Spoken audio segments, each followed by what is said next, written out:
एक आदमी ऋषि प्रसाद की सेवा करता था देहरादून में, महीने महीने घर घर बांटने जाने के। एक दिन दोपहर को ऋषि प्रसाद बांटकर खाना खाने के लिए घर आया। न जाने क्या हुआ, गर्मी थी तो पंखे के नीचे ही बैठा था कि बहुत गर्मी लग रही है, पर न जाने क्या हुआ, वो सीलिंग फैन चल रहा था, गिरा धड़ाम से उसके ऊपर ही। अब चलता हुआ पंखा छत का टूट कर गिरे उस किसी के ऊपर, तो सोचो क्या हो सकता है। परंतु उसको कुछ भी नहीं हुआ, वो तो ऐसे ही खड़ा हुआ, पंखा हाथ में पकड़ा के गिरा कैसे। अंबाला में मैं आश्रम में गया, हरियाणा में अंबाला, दिल्ली से 200 किलोमीटर, तो वहाँ अपना आश्रम है। तो मैं एक रात को गया आश्रम में, तो एक पति पत्नी खड़े थे। मैंने कहा क्या बात है, 9 बज रहे हैं, आप यहाँ बैठे हो, आज कोई प्रोग्राम नहीं? तो वो पंखा लेकर आए थे। बोले ये देखो। मैंने कहा क्यों, ये पंखा ऐसा टूटा फूटा? बोले हम घर पे सो रहे थे, कुछ दिन पहले की बात है, बच्चे अलग सो रहे थे, एक 5 साल का, एक 6 महीने का मासूम बच्चा, 2 बच्चे सो रहे थे। पंखा चल रहा था, गर्मी के दिन, अचानक रात को धड़ाम आवाज हुआ, हम जागे, देखा तो पंखा टूटकर बच्चों के ऊपर गिरा है। हम तो कांप गए। बोले 6 महीने का एक बच्चा था उसमें, एक 5 साल का। तो हमको लगा कि बच्चे गए। हे भगवान, हे गुरुदेव, गुरु मंत्र बोलते बोलते पंखा उठाया तो देखा पंखे और बच्चों के बीच बापू के चित्र वाला कैलेंडर पड़ा है और बच्चों को कुछ भी नहीं हुआ है। बनी घटना है।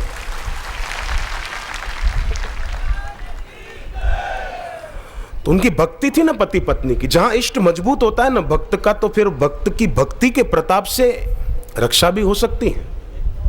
पर इष्ट मजबूत नहीं है, तरतीव्र प्रारब्ध है और इष्ट भी मजबूत नहीं है, तो फिर उस आदमी को कष्ट भोगना पड़ता है कई बार। इसलिए अपना इष्ट मजबूत करना चाहिए। जप तप करते हुए थोड़ा भजन बढ़ाना चाहिए। चलते फिरते उठते बैठते बस में कार में जाते हुए भजन करें। कईयों की आदत होती है भजन नहीं करते, फिल्म के गाने सुनते जाते, मोबाइल में सेट करके रखे और सुनते जाते। मेरा जीवन कोरा कागज कोरा ही रह गया। कोरा कहाँ से रह गया, अभी प्रिंट आएगी बाहर तेरी पूरी। कंप्यूटर कैसे प्रिंट निकालते ना, ऐसे प्रिंट आ जाती अंतकाल में। एक कवि गा रहा था, मंच पे कार्यक्रम था कोई कवियों का, तो वो गा रहा था मेरा जीवन कोरा कागज कोरा ही रह गया। पर सीडी जैसे चिपक जाए ना तो बार बार वही लाइन रिपीट होती है। ऐसे वो वही की वही लाइन रिपीट कर रहा था, आगे की लाइन वो भूल गया था और एक ही लाइन बस गाए,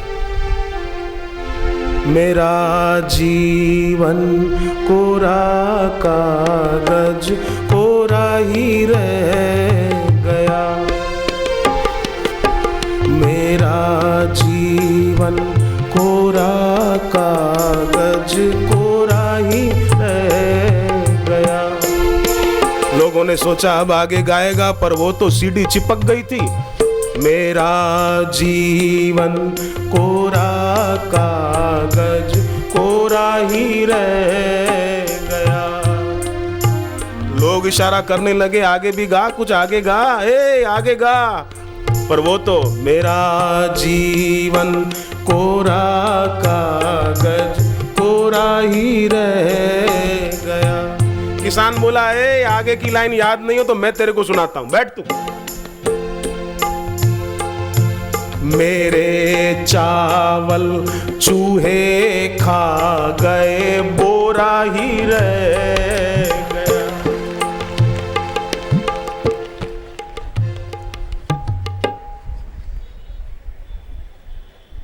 आदत होती है कईयों को, भूलते ही नहीं।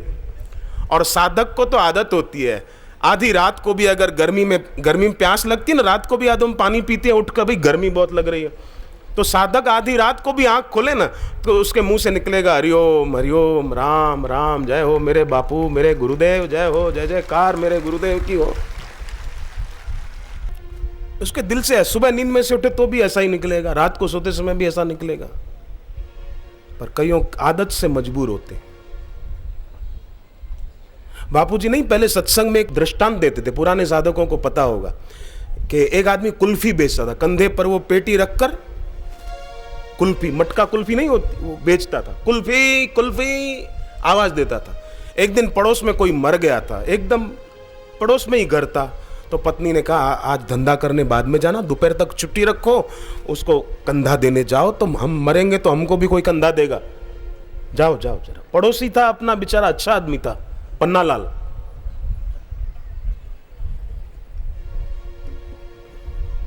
तो गया तो कंधा बारी बारी से देते हैं ना लोग, किसी की अंतिम यात्रा में जाएं तो उसकी बारी आई, भाई कंधा दो, तो कंधे पर आया वजन। तो आदत थी रोज की, कुल्फी की पेटी रखकर जाता था ना कंधे पर, तो आवाज इतना कुल्फी कुल्फी। तो जब इसके कंधे पर वजन आया तो आदत पड़ी हुई थी, तो आदत के अनुसार चिल्लाया कुल्फी। लोग बोले क्या बोलता है, अर्थी है, तो कुल्फी कुल्फी क्या कर रहा है। आदत पड़ जाती है कईयों को,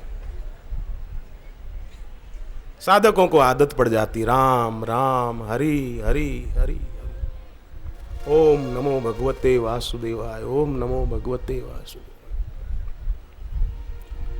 इसलिए साधक बहुत फायदे में रहते हैं। एक राजा का नियम था कि वो सबसे तर्क करता रहता था, आदत थी ये भी उसकी। तो एक पंडित कथा करने आए, पंडित ने शुरुआत की, बोल श्री गजानन महाराज की जय, ओम गणेशाय नमः। राजा ने कहा ठहरो पंडित जी, गणेश जी के पिताजी का नाम क्या था? पंडित जी ने कहा शिवजी। शिवजी के पिताजी का नाम क्या है? पंडित ने कहा ब्रह्मा जी। ब्रह्मा जी के पिताजी का नाम क्या है? बोले विष्णु जी। विष्णु जी के पिताजी का नाम क्या है? पंडित चुप बेचारा, सीधा साधा था, गाय जैसा। विष्णु जी के पिताजी कौन? राजा ने कहा नहीं पता। बोले नहीं पता, चल जेल में डाल दो। काहे का तू कथाकार है, इतना भी पता नहीं, चल जेल में डाल दो। बेचारा सीधा साधा पंडित, उसको जेल में डाल दिया। ऐसा करते करते कई पंडितों को जेल में डाला। आखिर एक दिन आया कोई गुरु का शिष्य प्रवचन करने को, और उसने जैसे ही शुरुआत में गणपति जी की स्तुति करके शुरू करना चाहो तो राजा ने कहा ठहरो, गणेश जी के पिताजी का नाम?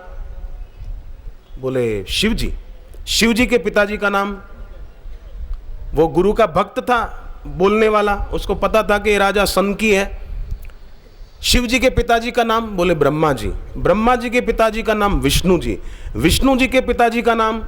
राजा को लगा अब ये भी चुप हो जाएगा, पर वो भी किसी सदगुरु का शिष्य था, पक्के गुरु का पक्का चेला था। शिष्य ऐसा ही होना चाहिए, कभी डावाडोल ना हो। जे स्वप्ने निज धर्म न डोले। गुरु को भी कह दे बापू आप पक्के गुरु हो तो हम भी आपके पक्के चेले।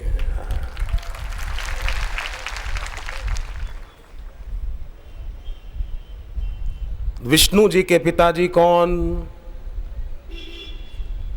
तब उस गुरु भक्त ने क्या कहा? एकानंद जी महाराज। राजा चौंका कि इसने तो मेरे को चुप कर दिया। अच्छा एकानंद के पिताजी कौन? बोले द्वितीयानंद जी महाराज। द्वितीयानंद के पिताजी कौन? बोले तृतीयानंद जी महाराज। तृतीयानंद के पिताजी कौन? बोले चतुर्थ्यानंद जी महाराज। चतुर्थ्यानंद के पिताजी कौन? बोले पंचम आनंद जी महाराज। अरे बोले ये तो आप गिनती गिना रहे हो मेरे को। तो बोले तू भी तो गिनती गिन रहा है, तुझे ईश्वर से कोई लेना देना है? गणेश जी के पिताजी कौन? शिव जी के पिताजी कौन? तू गणेश जी का नाम गा ना, शिव जी के नाम का जप कर, गदगद हो जाए, अपना बेड़ा पार कर ले। उसके पिताजी कौन? उसके, तू भी तो गिनती कर रहा है। अरे गणेश जी, शिव जी, ब्रह्मा जी, विष्णु जी, तत्व तो एक ही है ना, तत्व तो एक ही है। राजा को लगा बात सही है, मिला था कोई गुरु का प्यार। हकीकत में वक्ता जो हो ना, बोलने वाला, उसको बहुश्रुत होना चाहिए, ताकि ऐसे कोई राजा मिले ना। मुझे एक आदमी ने कहा कि अमुक टीवी चैनल वाला है ना, वो बहुत गंदा बोलता है आश्रम के लिए। मैंने कहा कि केरोसिन की दुकान से घी मिल ही नहीं सकता। फिर एक ने कहा कि ये लोग एक कई निंदा करने वाले बापूजी के खिलाफ ही क्यों बोलते हैं? अरे मैंने कहा सांप चंदन के पेड़ से ही तो लिपटा रहता है ना, नीम के पेड़ से थोड़ी लिपटा रहेगा। फिर भी चंदन का पेड़ दुर्गंध नहीं, चंदन का पेड़ तो सुगंध देता है। बापूजी तो अपने ज्ञान और भक्ति की सुगंध ही दे रहे हैं सबको।